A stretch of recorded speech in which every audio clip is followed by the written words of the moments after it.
Hey guys, and welcome to part 15 of Let's Play Pokemon Emerald. In the last part, I'm gonna admit this, we got horrifically lost without me realising. Actually, at the beginning of this part, there was actually I cut out a lot of off-screen searching for where the hell I'm supposed to go. Because I thought you were meant to go back to Petalburg to go and take on that gym.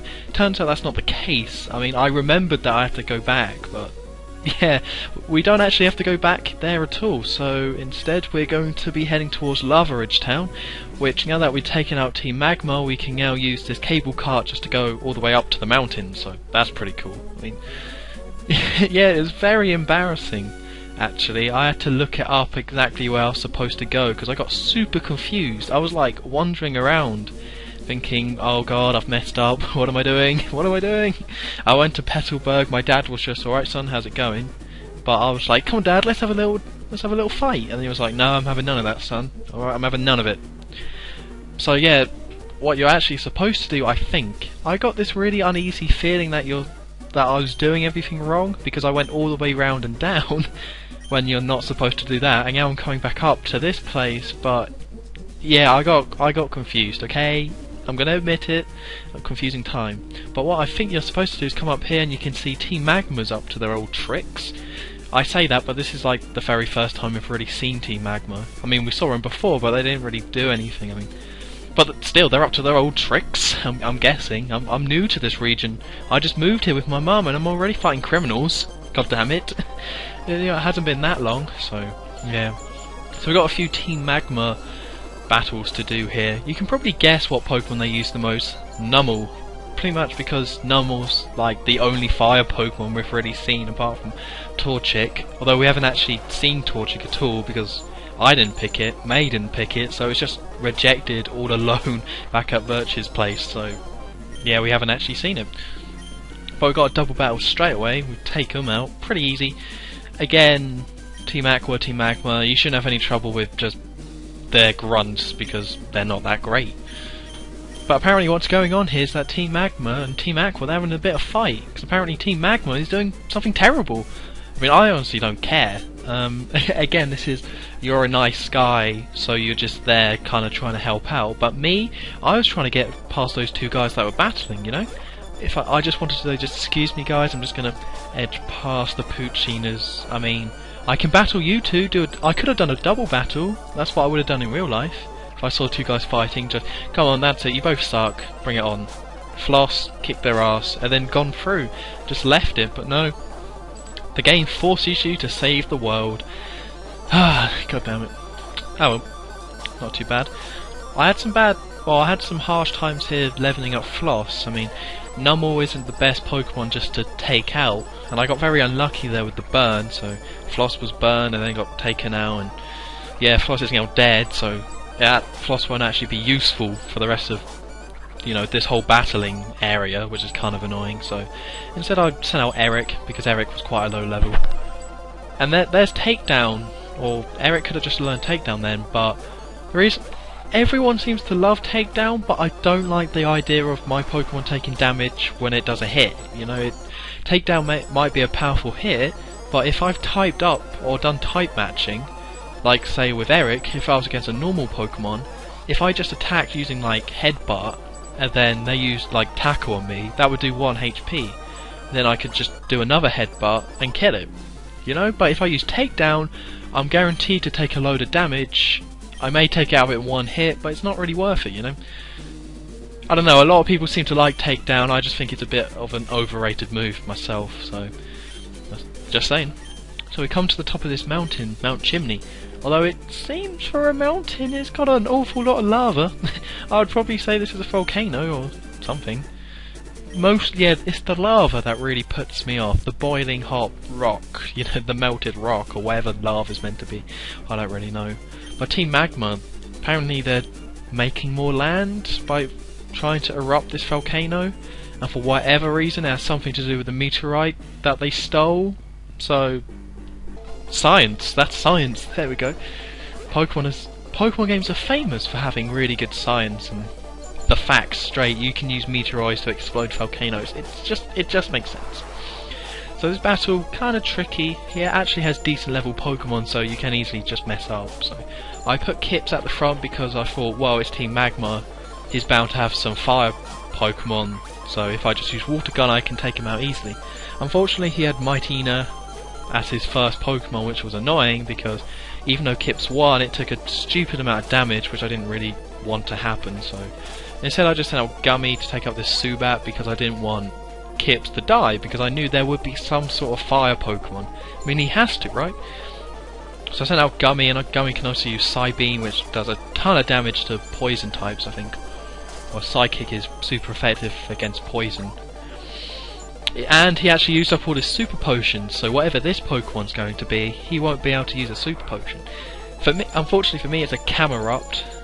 Well, not really unfortunately, I mean, I can take it out easily. I'm not afraid of that explosive cow. And that's not a your mother joke, by the way. It could be. So yeah, I sent out Eric as kind of death fodder, which was kind of sad. I didn't want Eric to die, but he made the noble sacrifice, and I could have just swapped him out for swap Kips back in, but I didn't. I was kind of hoping if I kept using Mud Slap, Camerupt wouldn't be able to hit me and Eric would then take it down all by himself, but that didn't happen, it just died. So I just sent Kips out, Water Gun, because it's fire, super effective, and it's dead. And now we can turn it into explosive steaks. Yeah.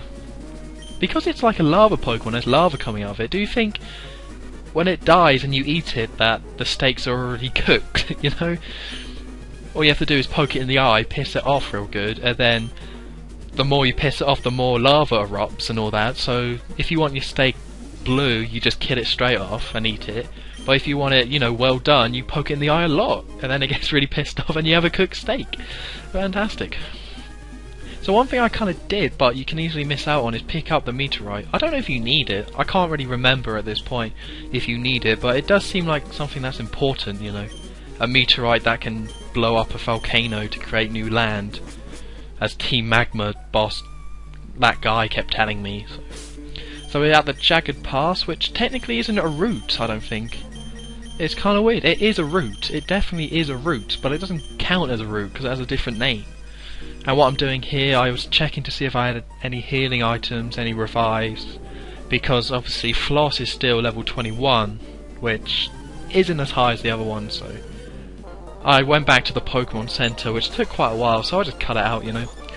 Unfortunately for me, as soon as I heal Floss, I have to take on a rock guy, because he has goddamn Geodudes, and Floss can't do anything really to Geodudes. I mean, Fury attack's good, but only does like 1 damage.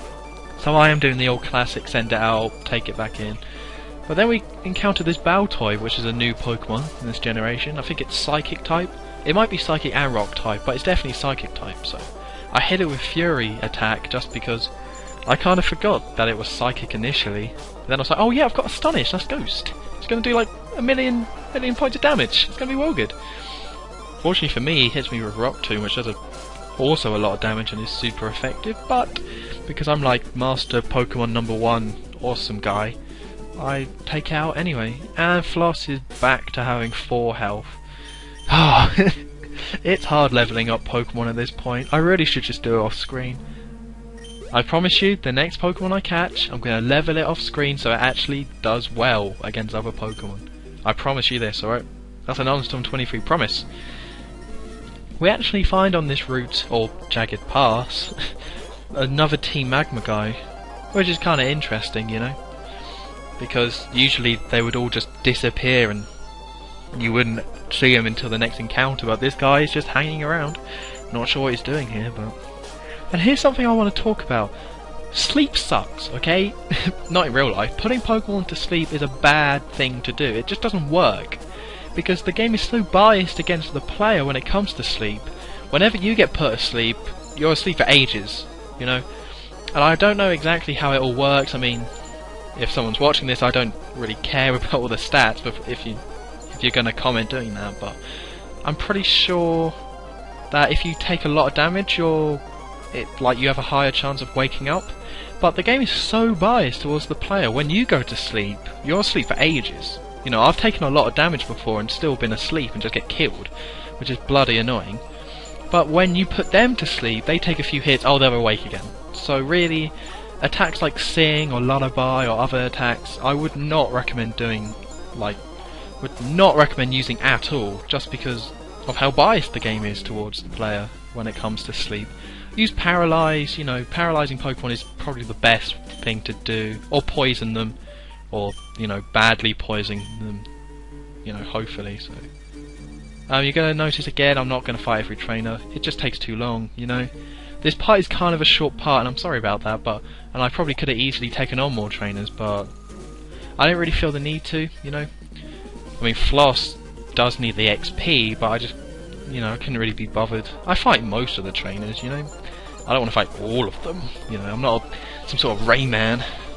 I'm not talking about the Rayman, I'm talking about Rayman. So, just to clear that up.